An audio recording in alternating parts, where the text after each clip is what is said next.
Muchas bendiciones, mi hermano.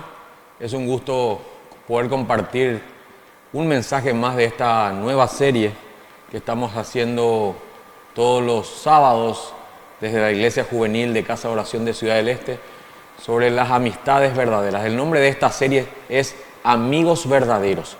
Y hoy vamos a tocar un tema que lleva por título Olvídate de la iglesia. Así lleva por título, ¿sí? Yo quiero que me acompañen a Romanos capítulo 3, versículo 10. Y yo quiero hacerte una pregunta. ¿Alguna vez has escuchado mucho más en este tiempo la frase, vamos a normalizar ser buenos sin necesidad de ir a la iglesia? Es una frase que se escucha mucho. He oído a muchas personas, adolescentes, jóvenes e inclusive adultos, decir que no es necesario ir a la iglesia. Y hasta yo diría que es comprensible en una persona que no está habituada a asistir a una congregación, a tener una disciplina espiritual de asistencia regular, por lo menos a una iglesia.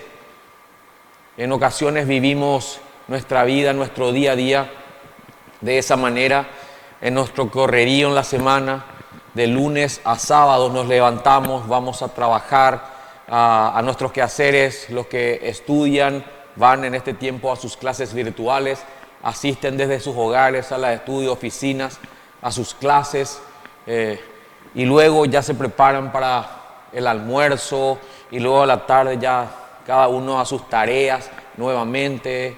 El que trabaja a la oficina o al trabajo, el que estudia seguramente a los libros, el que hace alguna actividad deportiva, ahora que se está reabriendo, digamos, las distintas disciplinas, cada uno se vuelca a eso, y los jóvenes no pueden escapar de eso, tampoco los adultos, ni ningún segmento de la sociedad ni de la familia.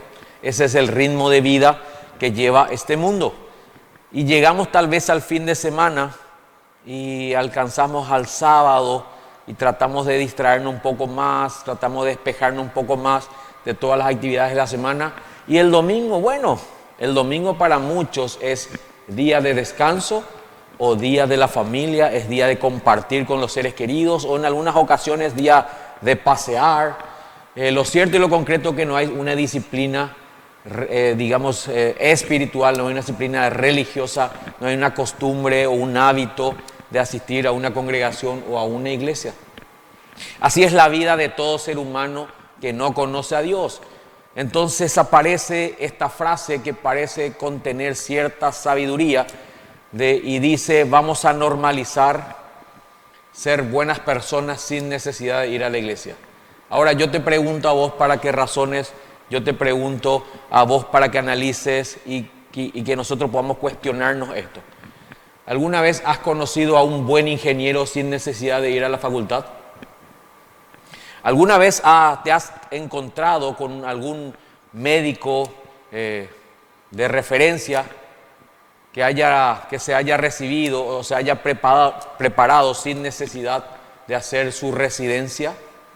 ¿Alguna vez te has encontrado con algún profesional que tenga un oficio como la carpintería, como la herrería, como la electricidad, la plomería, la tornería, sin necesidad de hacer un curso previo, básico, por lo menos de conocimientos o prácticas?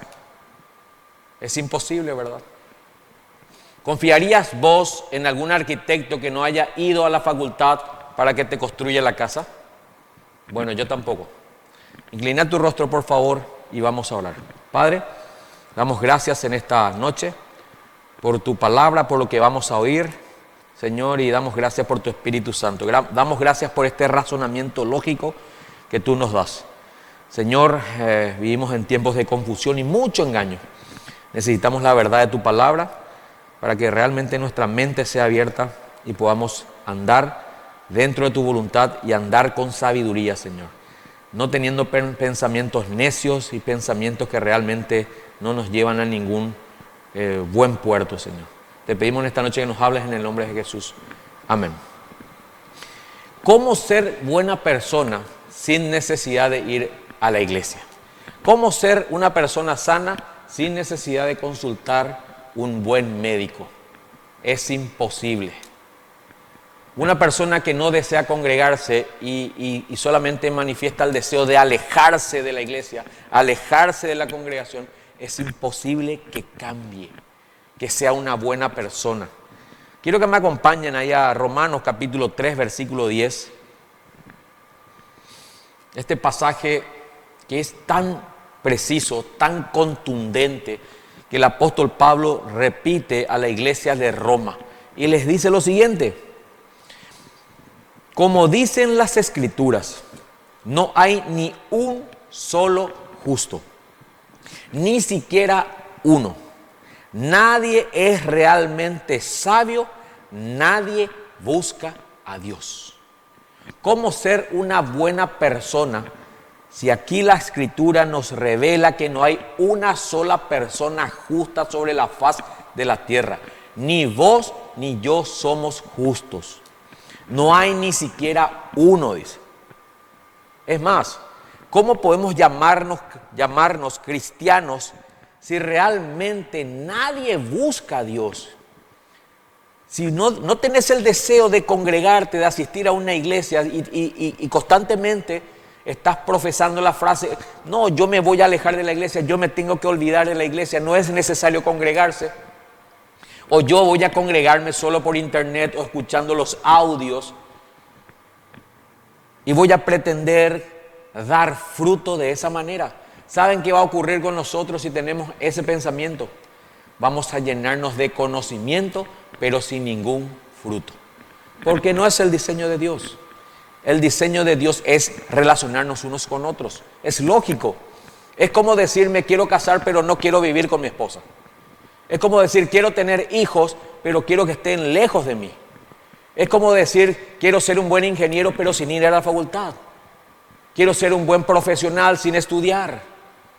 ¿Cómo pretendemos ser buenas personas sin necesidad de congregarnos y escuchar la palabra y convivir con personas sabias? Lo dice la Escritura, versículo 11, Romanos 3, 11. Nadie es realmente sabio. Y termina este versículo 11 diciendo: nadie busca a Dios. Si yo no tengo el deseo de venir a la iglesia y congregarme, ¿por qué digo entonces que estoy buscando a Dios en mi casa? ¿Por qué digo entonces estoy buscando a Dios en mi soledad? Y no digo que esté mal, pero el congregarse es un fruto de que realmente, es una evidencia de que realmente estamos buscando a Dios. Porque no hay nadie quien busca a Dios. Dice el versículo 12: todos se desviaron, todos se volvieron inútiles, no hay ni uno solo que haga lo bueno, ni uno solo. Qué tremenda es la palabra de Dios, qué contundente es. Cómo ser buenas personas, cómo normalizar ser buenos ciudadanos, buenos esposos, buenos padres, buenos hijos, buenos amigos, si yo no tengo el deseo de congregarme. Es una falacia. Ahora, supongamos que nosotros sigamos creyendo en esta gran mentira del diablo que no es necesario congregarse y que yo puedo llevar mi vida cristiana y puedo alejarme de la iglesia como muchos lo creen. Supongamos que esto sea una verdad, es una suposición nada más. Yo te hago una pregunta: ¿cómo lidias con lo que hay en tu interior? ¿Cómo lidias con el pecado? Aquí la Biblia dice que no hay ni un solo justo, no hay nadie quien haga lo bueno. ¿Cómo lidiaremos nosotros con esos pecados que gobiernan en nuestros miembros? Porque hay pecados que gobiernan en nuestros miembros. Quiero que me acompañen allá al Evangelio de Juan, capítulo 8, Juan capítulo 8, versículo 31 en adelante.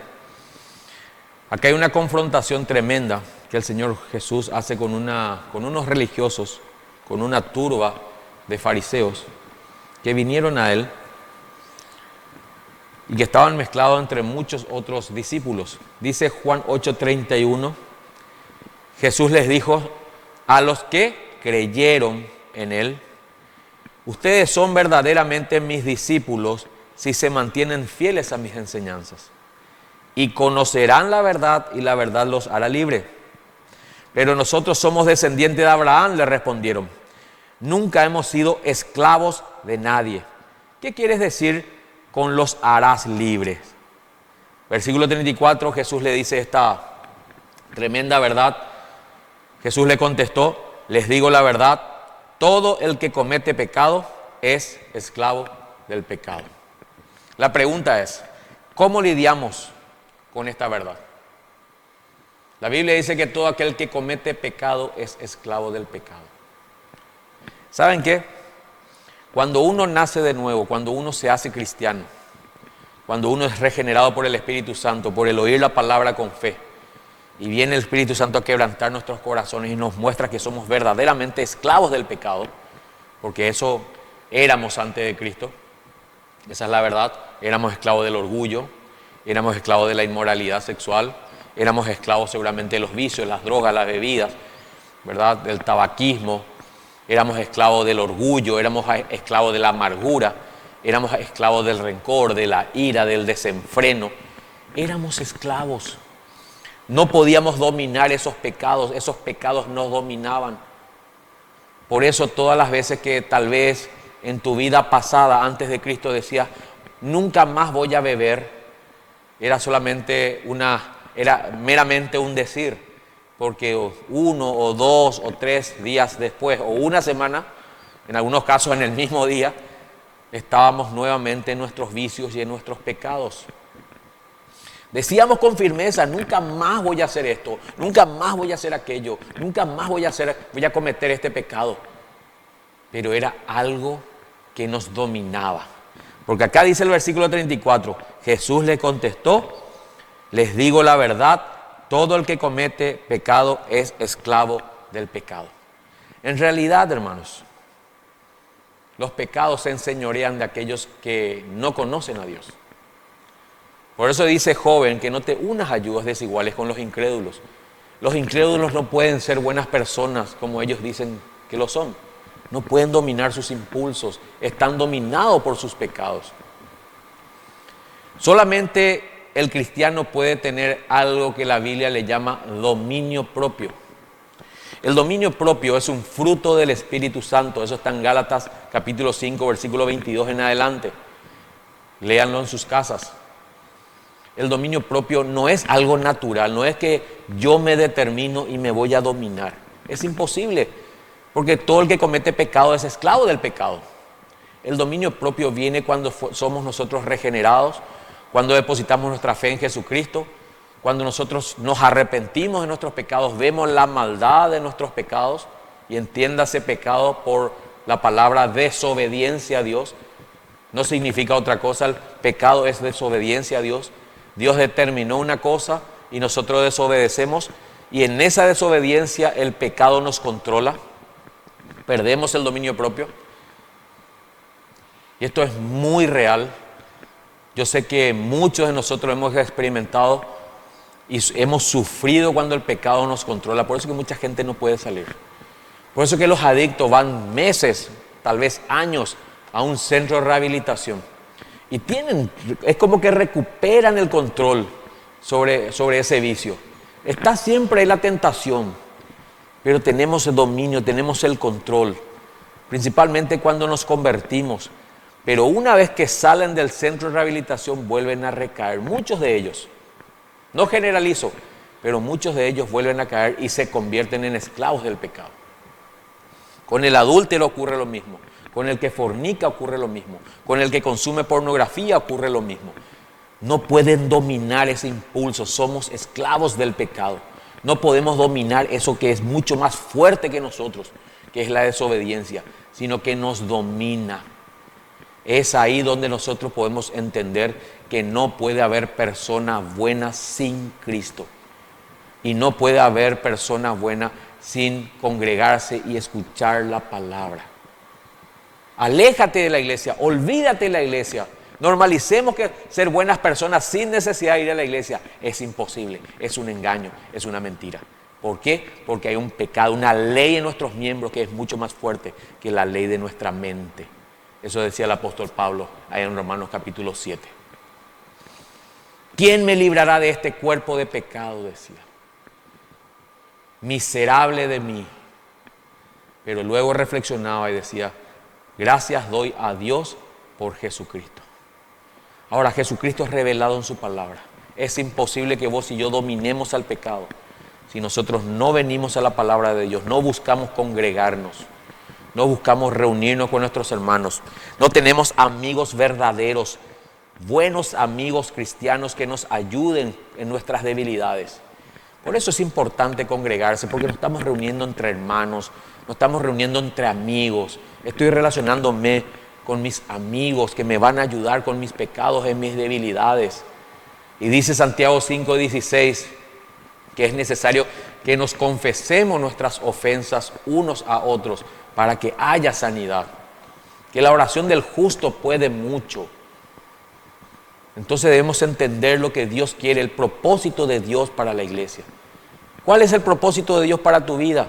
Que formes parte de la iglesia, parte del cuerpo de Cristo, que estés unido a tus hermanos, que tengas un buen amigo a quien contarle tus debilidades, tus frustraciones. No de esos amigos que lo único que hacen es alimentar tus debilidades o tentarte en tus debilidades o arrastrarte detrás del pecado. Esos son malos amigos.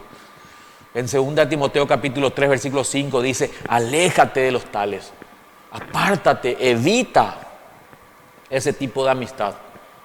Comienza a buscar amistades que verdaderamente te edifiquen en el Señor. Si tienes un amigo que te dice no es necesario congregarte, no es necesario ir a la iglesia, aléjate de él. No está entendiendo el propósito de Dios.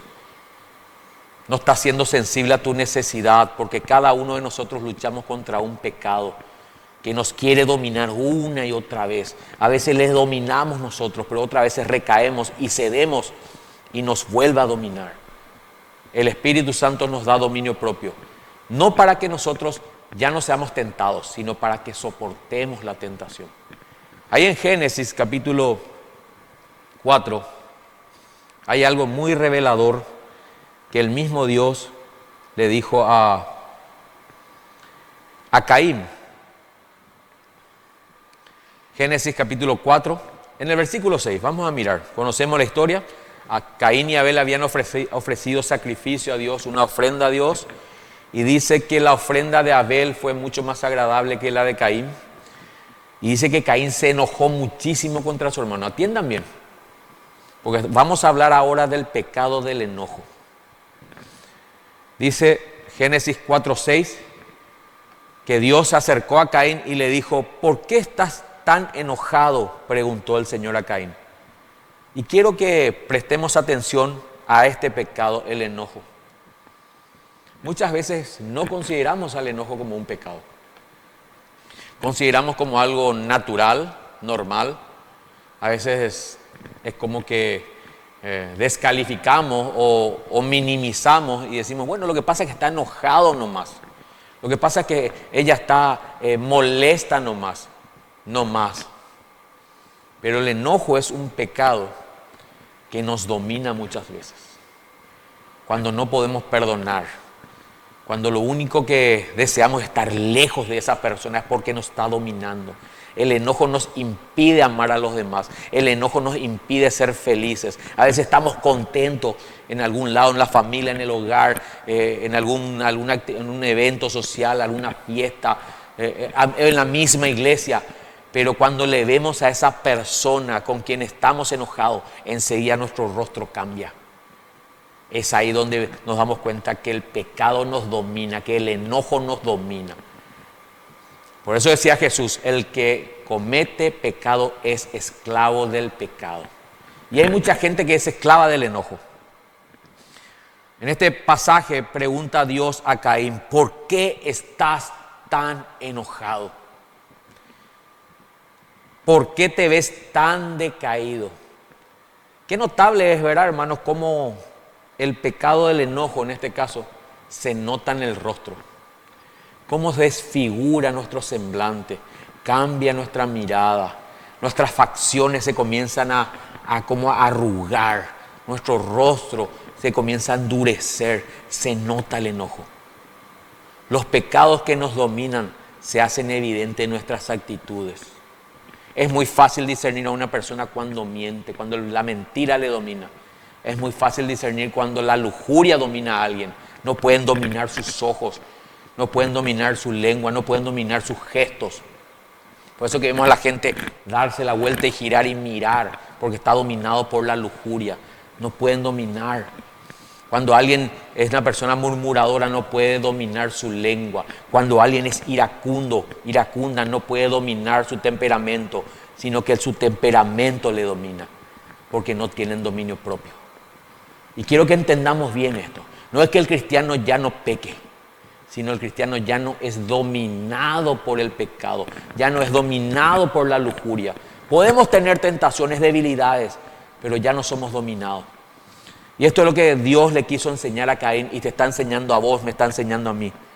Dice el versículo 7, estamos en Génesis 4:7. Serás aceptado si haces lo correcto. Y repitan esto ahí en su corazón, si haces lo correcto. Pero si te niegas a hacer lo correcto, entonces ten cuidado. El pecado está a la puerta, al acecho y ansioso por controlarte. Pero tú debes dominarlo y ser su amo. Qué tremenda palabra. Yo quiero que esta palabra se haga vida en mi corazón, se haga vida en tu corazón. El pecado siempre dice que está a la puerta. Yo quiero que te hagas esta imagen, que vos estás en un lugar fortificado, protegido, un lugar que Dios mismo hizo para vos. Ese lugar se llama su misma presencia. Es ahí donde nosotros disfrutamos toda la plenitud del gozo que hay en el Señor. Pero dice que el pecado está a la puerta. Cuando nosotros traspasamos la puerta, es ahí donde ese pecado, como dice este pasaje, es que está al acecho, está ansioso por controlarte, por controlarme a mí. Y quiero que te hagas esta imagen.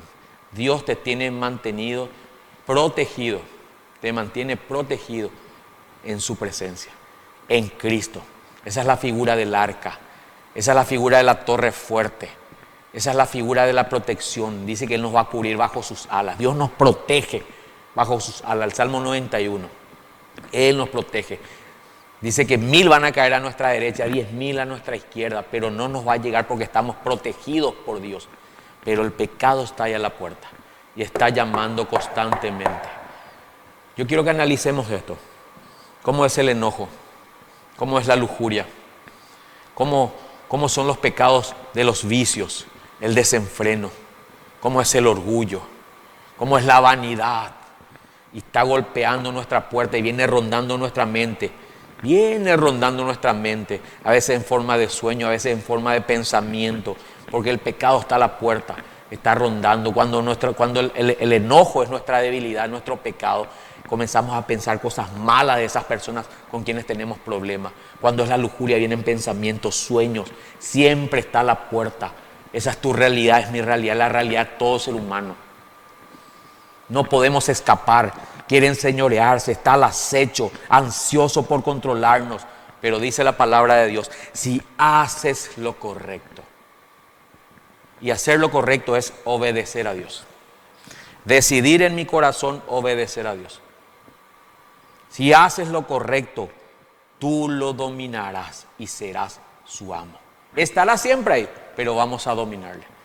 El problema está cuando nosotros traspasamos y abrimos esa puerta. Y ese pecado que está al acecho y ansioso por controlarnos, entra a nuestra vida y comienza a controlarnos. Por eso hay muchos cristianos derrotados. Yo ya he estado en ese estado. Yo no entendía por qué no podía soltar muchos pecados. Y entre ellos el enojo. ¿Por qué yo tenía que guardar eso? Si yo era cristiano, muchas veces me sentí que no era salvo. Yo sé que también quizás esta sea tu condición. Y no tiene que ver con la salvación, en algunos casos. Porque muchas veces dominamos al pecado, pero otras el pecado nos domina. Tiene que ver con abrirle la puerta, con no hacer lo correcto, con la desobediencia. Con eso tiene que ver. Por eso que vivimos vidas cristianas a medias, o mediocres mejor, en derrota, y tal vez como muchos que viven alejados de Dios. Pero es imposible tener este entendimiento si yo no me reúno con amigos espirituales. Por eso es importante congregarte. Jamás vas a ser buena persona, entre comillas, si no buscas congregarte y buscas tener amigos cristianos, personas que te aconsejen y vos les puedas decir: tengo problema con la pornografía, tengo problema con la lujuria, tengo problema con el rencor, con la ira, con el odio, no puedo perdonar, tengo problema con la avaricia, amo el dinero, soy avaro, soy codicioso. ¿Cómo alejarse de la iglesia si hay un pecado que mora en nosotros, que está al acecho y que nos domina? Muchas veces, congregándonos regularmente, esos pecados nos dominan. Imagínense si nosotros profesamos y decimos: olvídate de la iglesia, alejate de la iglesia. Normalicemos ser buenas personas sin necesidad de asistir a una iglesia. La iglesia es la única esperanza para una persona que realmente quiere dejar de ser dominado por el pecado. Es la única esperanza. Porque en la iglesia nosotros hablamos de Cristo, glorificamos a Cristo, alabamos a Cristo, estudiamos la palabra de Cristo, del único que puede salvar nuestras almas y ser el Señor de nuestra vida, el único que puede darnos el control de nuestra propia vida. Amén, hermanos. Entonces tenemos que entender lo que estamos diciendo y haciendo. No podemos decir normalicemos ser buenos sin necesidad de la iglesia. Eso es una falacia, es un engaño. Y si tenés ese pensamiento, quiero decirte algo hoy: el pecado te controla sin dudas. Sin dudas. Vamos por favor a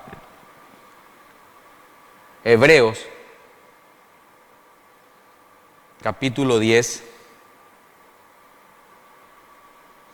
Hebreos capítulo 10, versículo 25.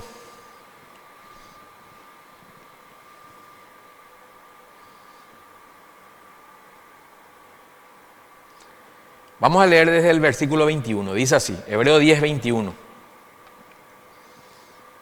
Hebreos 10, 21. Ya que tenemos un gran sumo sacerdote que gobierna la casa de Dios. ¿Dónde gobierna, dice este gran sumo sacerdote? La casa de Dios. ¿Qué es importante de la casa de Dios? Acá lo dice. ¿Quién es el gran sumo sacerdote? Jesucristo. Dice: entremos directamente a la presencia de Dios con corazón sincero y con plena confianza en Él.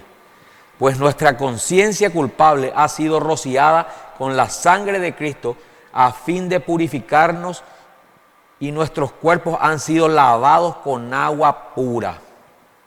Mantengámonos firmes, atiendan bien estas palabras, sin titubear en la esperanza que afirmamos, porque se puede confiar en Dios que cumplirá su promesa. Pensemos, versículo 24, subrayen este pasaje, en maneras de motivarnos unos a otros a realizar actos de amor y de buenas acciones. Dice: pensemos en maneras de motivarnos unos a otros a realizar actos de amor y de buenas acciones. Qué tremenda esta palabra. Lo que acá el escritor de Hebreos está diciendo, que meditemos en esto constantemente, pensemos en todas las maneras que tenemos para motivarnos, para permanecer en obediencia, para permanecer en amor y en buenas acciones. ¿Cómo yo me voy a poder considerar un buen amigo si digo a otros: aléjate de la iglesia, olvídate de la iglesia? Si acá está diciendo la palabra, pensemos en manera de motivarnos unos a otros. Y yo le digo a la gente: no te vayas a la iglesia. Yo le digo a mis hijas: no te vayas a la iglesia, no es necesario ir a la iglesia. ¿Saben cuántos padres hacen eso? ¿Cuántos padres trancan, como dicen los jóvenes hoy, a sus hijos para asistir a la congregación? Porque no quieren salir de su comodidad, o porque le dan prioridad a sus deleites, a sus hobbies, a sus distracciones. Y los hijos ansiosos ahí por venir a la iglesia, a un niño le dicen: papá, mamá, llévame a la iglesia. Y por no querer salir de la comodidad, eso se llama egoísmo, papá, eso se llama egoísmo, mamá. Y un día vas a sembrar lo que cosechaste en tus propios hijos, porque estás poniendo un obstáculo para que ellos conozcan al Dios verdadero. O le decís: no es necesario irse a la iglesia. O le decís: ¿por qué lo que tanto te vas a la iglesia? Como pastor de jóvenes hablo con muchos de ellos, con muchos de sus hijos. Y muchos de sus hijos me cuentan, papá me trancó, mamá no quería que venga, mamá ya no quiere que venga a la iglesia, me pregunta qué hago todo el día ahí. A veces no nos damos cuenta cómo el diablo nos usa como padres. Somos un estorbo para la obra de Dios. Aquí dice el versículo 24, pensemos en maneras de motivarnos unos a otros. ¿Cómo te puedes llamar cristiano, papá? ¿Cómo te puedes llamar cristiana, mamá? Y ponerle obstáculos a tu hijo que quieren venir a la iglesia a congregarse. ¿Cómo te puedes llamar cristiano? Vos que decís que sos un buen cristiano, un buen amigo, si le estás aconsejando, no vayas a la iglesia, no te congregues, no es necesario. Acá dice, pensemos en manera de motivarnos. Seamos facilitadores de nuestros hermanos, de nuestros amigos, de nuestros hijos, de nuestros padres, de nuestro prójimo. Facilitadores. Yo te busco, yo voy a traerte, yo te ayudo, olvídate mi hijo, déjame, yo voy a hacer esto, anda vos, o yo mismo te llevo. Pensemos en manera de motivarnos unos a otros a realizar actos de amor y de buenas acciones. Y dice el 25, y no dejemos de congregarnos. Olvídate de la iglesia, normalicemos ser buena gente. Dice, y no dejemos de congregarnos. Acá podemos cerrar la Biblia e irnos toda a nuestra casa. Ya no queda ningún argumento, ningún pretexto. Domingo es día de descanso, es el único día para pasar en familia, es día de pasear. Y no dejemos de congregarnos como lo hacen algunos. O sea, quiere decir que en aquella época ya habían personas como vos y quizá como yo, que no deseaban en su corazón congregarse, reunirse con sus hermanos, desarrollar amistades cristianas. Y no estoy hablando solamente de la iglesia, y no estoy hablando de los grupos de oración en las casas, a la mañana aquí, o tal vez ir a compartir sencillamente con un amigo cristiano. Eso también es congregarse. Cuando yo en mi corazón digo voy a ir a la casa de mi amigo, pero no voy a ir a tomar tereré, ni a tomar café, ni a merendar para deleitarnos en las tonterías o en las cosas sin importancia. Yo voy a ir a hablar con este hermano porque yo sé que tiene palabras, él es sabio. Yo voy a hablar con esta hermana porque yo sé que es una mujer prudente y tiene palabra de Dios. Me va a saber aconsejar, me va a saber dar dirección. Eso también es congregarse. Por eso es importante la relación de amistad entre nosotros. Podemos divertirnos, podemos hacer actividades deportivas, podemos hacer actividades recreativas, pero el propósito general es edificarnos unos a otros, estimularnos unos a otros, que pensemos en nuevas maneras para que podamos relacionarnos y hacer actos de amor y de buenas acciones, dice. Y no dejemos de congregarnos como lo hacen algunos, sino que animémonos, alentémonos, vamos juntos, yo te busco, vení buscame, vamos caminando, nos subimos en la bici y nos vamos a buscar a ese amigo, a esa amiga que yo sé que tiene palabra de Dios. Dice, animémonos unos a otros. Y acá hay una advertencia final, sobre todo ahora que el día de su regreso está cerca. Hermanos, el ser amigos verdaderos implica esto, estimularnos a las buenas acciones, al amor y a congregarnos, a buscar tener amigos espirituales, a compartir la palabra. Ayudémonos a razonar unos a otros, ayudémonos a pensar, ayudémonos a meditar en lo que Dios quiere, en los propósitos de Dios y en todo lo que el Señor anhela de nosotros. Ahí el Señor, ¿qué va a hacer? Nos va a dar dominio propio. Ya esos pecados que están al acecho, que están a la puerta, ansiosos por controlarnos, van a ser dominados por nosotros. Alejate de esos malos amigos que te impulsan a que el pecado te domine.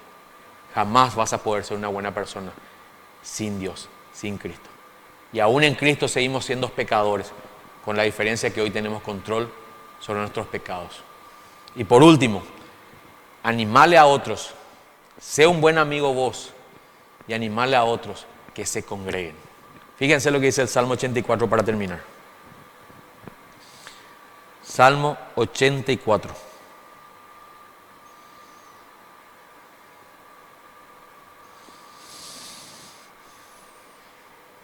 Versículo 1. Este salmista sí que la tenía clara, hermanos, ¿sí? Dice: qué bella es tu morada, oh Señor de los ejércitos celestiales. Y fíjense lo que dice el versículo 2. Anhelo y hasta desfallezco de deseo por entrar en los atrios del Señor. Y con todo mi ser, mi cuerpo y mi alma, gritaré con alegría al Dios viviente. La tenía clara el salmista, hermano. Dice: anhelo y hasta desfallezco. La palabra desfallecer es muero de ganas de estar en los atrios del Señor, de estar en el templo, de estar en el altar de Dios. Muero de ganas. Normalicemos ser buenas personas sin necesidad de ir a la iglesia. ¿Se dan cuenta cómo muchas veces tenemos pensamientos antibíblicos? Desfallezco, anhelo, deseo, tengo un deseo de entrar a los atrios del Señor con todo mi ser, mi cuerpo y mi alma. Dice el versículo 3, hace una comparación apelando al sentido común. Hasta el gorrión encuentra un hogar y la golondrina construye su nido y cría a sus polluelos cerca de tu altar, oh Señor de los ejércitos celestiales, mi Rey y mi Dios. Qué alegría para los que pueden vivir en tu casa cantando siempre tus alabanzas. Qué alegría para los que reciben su fuerza del Señor, los que se proponen caminar hasta Jerusalén. Cuando anden por el valle del llanto, se convertirán en un lugar de manantiales refrescantes. Las lluvias de otoño lo cubrirán de bendiciones. Ellos se harán cada vez más fuertes y cada uno se presentará delante del Dios en Jerusalén. Oh Señor, Dios de los ejércitos celestiales, oye mi oración, escucha, oh Dios de Jacob. Oh Dios, mira con favor al Rey, nuestro escudo, nuestra bondad, a quien has ungido. Y dice finalmente el versículo 10, un solo día en tus atrios es mejor que 1000 en cualquier otro lugar. Prefiero ser un portero en la casa de mi Dios que vivir la buena vida en la casa de los perversos. Qué tremendo salmo, hermano. Qué tremenda declaración. Estas no fueron palabras nada más. No fueron inspiraciones humanas nada más. Esto fue inspirado por el Espíritu Santo. Eso dice en 2 Timoteo 3:16, que toda la escritura fue inspirada por el Espíritu Santo. ¿No es necesario congregarse? ¿No es necesario venir a la iglesia? Aléjate o olvídate de la iglesia. Si das ese consejo, eres un mal amigo.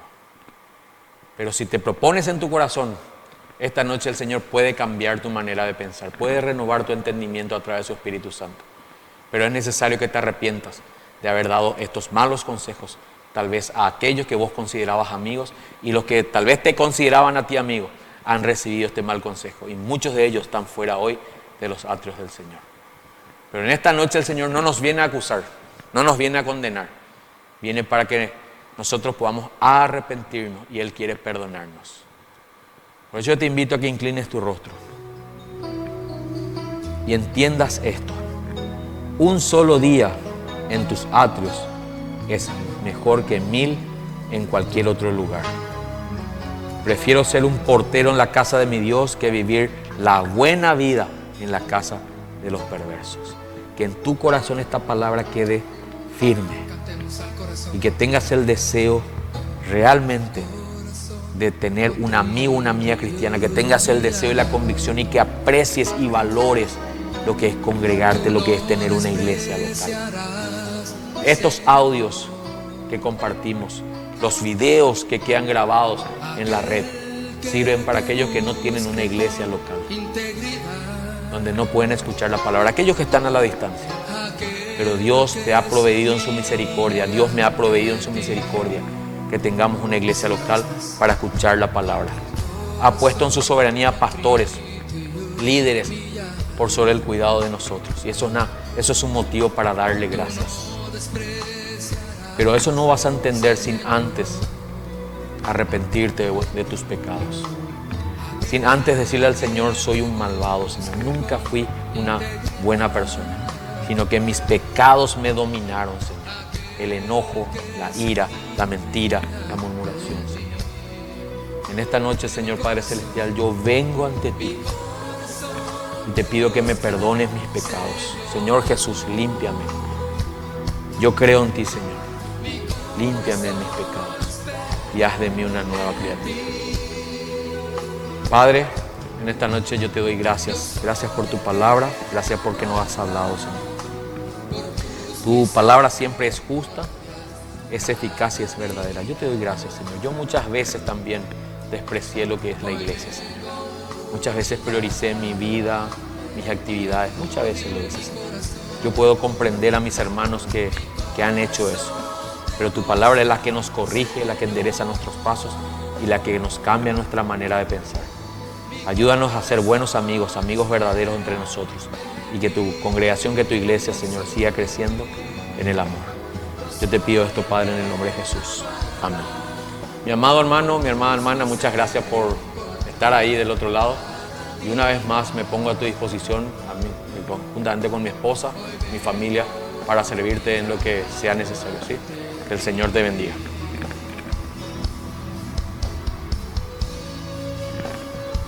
Hoy vengo humillado ante ti, Señor, reconociendo que necesito